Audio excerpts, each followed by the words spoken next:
Grüß euch, da ist wieder Rucksack-Taxi. Ihr seht da gerade das Gipfelkreuz von der Rachelspitz und ein Schreiben, das ich wie angekündigt an Outdoor Aktiv geschrieben habe. Also eine E-Mail, in der ich eben die Situation von dem Weg beschrieben habe. Ich habe inzwischen schon Antwort. Ich wollte euch so eine Art Wegbeschreibung in Outdoor Aktiv zeigen, habe aber natürlich erst fragen müssen, ob ich überhaupt den Tourenplaner zeigen darf, beziehungsweise gibt es ja Kartenlizenzen, ob das möglich ist. Mir ist das erlaubt worden. Und ich werde euch deswegen jetzt dann die Originalplanung zeigen, wie ich es gemacht habe. Am Schluss erkläre ich nochmal kurz, wie es da weitergehen wird. Da ist jetzt schon ein bisschen ein E-Mail-Verkehr vorhanden, in der Zeit, wo ich im Warten habe müssen, ob ich das Video überhaupt veröffentlichen darf. Schauen wir uns die Kartenplanung einmal an. Ich habe den Punkt A, das ist der Wanderparkplatz Erdtal, den habe ich schon mal markiert. Und ich wollte auf die Rachelspitze. Da sieht man, da geht da Straße, da ging ein Steige rauf, da kommt man da rüber, wieder auf eine Straße. Man könnte jetzt auch da oben rüber gehen, da ist dann aber ja gepunktete Linie. Das wollte ich jetzt nicht machen, weil heuer haben wir überall Windbruch. Man muss schon mal damit rechnen, dass solche Steige, die so fein gepunktet sind, die sind auch schwieriger, die sind schwieriger zum Finden. Die werden natürlich nicht so gepflegt wie die normalen Wanderwege. Da herin, in dem Bereich, habe ich keine besondere Schwierigkeit erkannt. Ich habe aber nicht aufgepasst, dass ich jetzt da die OpenStreetMap benutze und habe die Rachelspitze angeklickt und habe gemerkt, ja meine Herren, wieso geht es denn da außen rum? Na gut, das war am Vormittag. Ich wollte im Garten was machen, hat es mir schon gelangt. Ich habe die Planung verworfen und habe meine Arbeit draußen gemacht. Jetzt später ist mir eingefallen, Mensch, ich habe wahrscheinlich die falsche Karten benutzt. Und habe gleich nachgeschaut, tatsächlich habe ich die OpenStreetMap eingeschalten gehabt. Schauen wir kurz in das Kontrastprogramm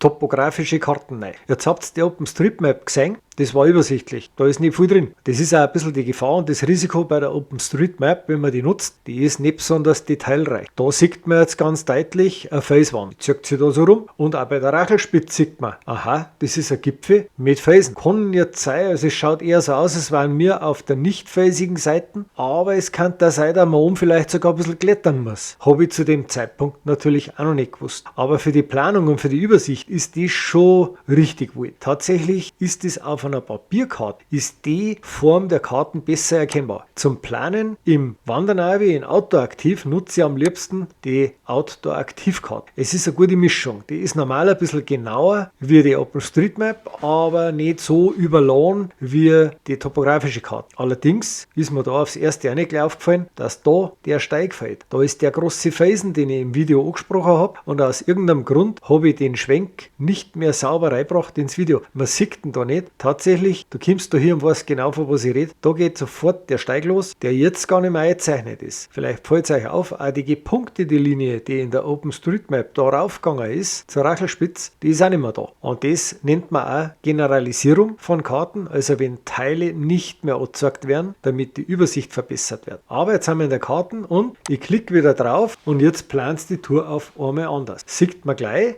Jetzt ist es aber für mich völlig in Ordnung gewesen, kein so Umweg mehr da hinten über diesen Wanderweg 75 Wössen, da wo ich noch irgendwo da hinten raufgekommen war. Nein, es ist eigentlich eine relativ schöne Linie. Klar sind ein paar Serpentinen drin, aber ich denke, so machen wir es. Und den Weg bin ich ja dann gegangen. Jetzt erkläre ich einmal anhand der Linie, wo wir was gehabt haben. Da unten haben wir raufgegangen, da ist der Sendemast gewesen, den haben wir gleich am Anfang gesehen. Dann an der Ecken da habe ich euch gesagt, heute wird es eine chaotische Tour, heute ist ganz wild zugegangen. Also sind wir da weiter raufgegangen, das war alles schön zum Gehen, bis daher. Da waren dann die ganzen Baumquer gelegen, da habt ihr mich drüber balancieren gesehen und da haben wir schon gedacht, sauber. Drüben auf der anderen Seite von der Stadtstraße, da war es angeschrieben und da war überhaupt nichts zum Sehen. Also ich bin da raufgegangen, da war wieder ein Baumquer gelegen und da beginnt das Kapitel 2 und später dann die Alternativroute Kapitel 3. Jetzt bin ich als erstes in Kapitel 2 da raufgegangen und dann habe ich da schon gesehen, naja, der Weg ist schon irgendwie erkennbar darüber so ein bisschen, aber Markierungen fehlen. Da habe ich dann gemerkt, aha, da gingen öfter Kletterer rauf. Drum ist der Weg gut erkennbar. Und dann bin ich schon an dem Gerinne gestanden. Das schaut im Video nicht so wild aus, aber so ein Gerinne, da steigst du drauf, dann rutschen viel kleine Steine weg. Da ist ein ganzer Quadratmeter in Bewegung und oben siehst du aber große Steine. Und dann denkt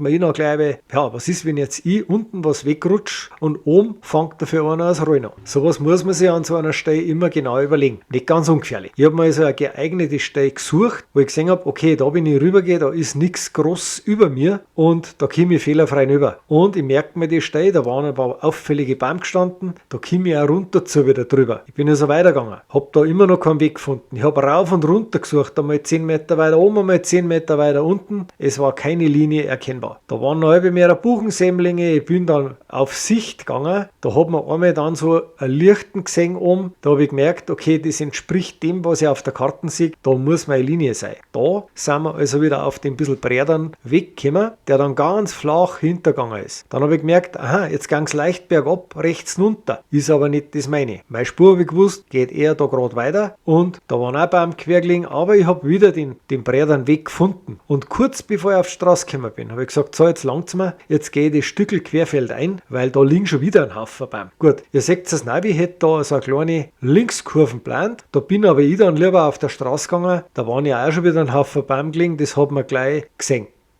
Ab da war es eine ganz normale Tour. Wir sind bis darauf, da war dann der größere freie Platz. Da sind wir links gegangen und gleich wieder links den Steig, den hätte ich ja da fast übersehen. Dann war es vom Aufstieg her, so wie es da eingezeichnet war, bis daher. Und da habe ich den Weg darüber gar nicht gesehen, sondern es war ganz klar erkennbar, da geht der Steig rauf. Jetzt habe ich mir gesagt, okay, bleibe jetzt drauf, mir ist lieber, ich habe einen Steig, den ich sehe. Da muss ich halt, wenn es Black geht, umdrehen, wenn der irgendwo endet. Aber er ist auch darüber gegangen und ich bin einwandfrei zur Rachelspitze gekommen. Also das da unten, so wie es jetzt geplant wird, das habe ich gar nicht gefunden. Er merkt schon, die Tour ist was für Leute, die ein bisschen einen Weginstinkt haben. Ich gehe ohnehin nicht davon aus, dass das viel nachgingen, weil spektakulär ist es ja auch nicht. Aber jetzt weiter, wie die Alternativroute entstanden ist, das möchte ich euch natürlich auch noch sagen. Ich bin also wieder runtergegangen, bis zu der Stelle, wo ich gewusst habe, ich möchte das Stück darüber, das möchte ich am liebsten meiden. Da möchte ich gar nicht mehr runtergehen. Also habe ich mir überlegt, ich habe doch da mehrere Wege gesehen. Ich habe wieder auf die OpenStreetMap umgeschalten und habe dann auf einmal die Linie wieder. Da, ganz normale Strichelung, das entspricht so T2, T3 machbar. Und ich bin dann da die Straße runter, also habe ich mir entschlossen, ich gehe so runter und nimm es so auf, als würde ich raufgehen, dass ich euch eine vernünftige Alternative anbieten kann. Und dann haben wir im Kapitel 3 da unten losgegangen. Ich bin also da rauf, das Kapitel 3 geht also da los, da rauf, über die Straße, immer weiter bis zu dem Felsen, der in der OpenStreetMap da nicht eingezeichnet ist. Und dann sind wir den Steig raufgegangen, da waren zwar auch noch mal ein paar Bäume gelegen, aber die haben wir schön oberhalb umgehen können. Dann sind wir da rauf, an dem sumpfigen Stückel rausgekommen, das Stück als Straße, und schon haben wir das ganze Ding da herum, wo ich mich ärgert habe, dass ich keinen Weg gefunden habe, schon haben wir es umgangen. Und darum wird ja auch in Touren von Rucksacttaxi, wo ich euch ja diese Touren zur Verfügung stelle, damit die Tour zum Video passt, werdet ihr das da nicht finden, das habe ich weggelassen. Da biete ich euch gleich nur die Variante an, die ich dann gegangen bin, also die in Kapitel 3 sichtbare Variante, die da rauf geht. Das ist viel vernünftiger zum Gehen. Und jetzt gehe ich noch kurz darauf ein, was sie im weiteren Verlauf mit Outdoor Aktiv ergeben hat, was jetzt Stand der Dinge ist. Das erzähle ich euch noch. Und wenn dann noch mehrere dabei rauskommen soll, dann informiere ich euch später in ein paar Wochen nochmal in einem separaten Video. Ich hoffe, ich habe euch einen Einblick geben können in meine Kartenplanung, wie ich das normal mache, auf was ich ein bisschen schaue, und eben in Verbindung mit dem Video, das ja schon existiert, glaube ich, kann man es ganz gut nachvollziehen, wie so eine Planung zustande kommt.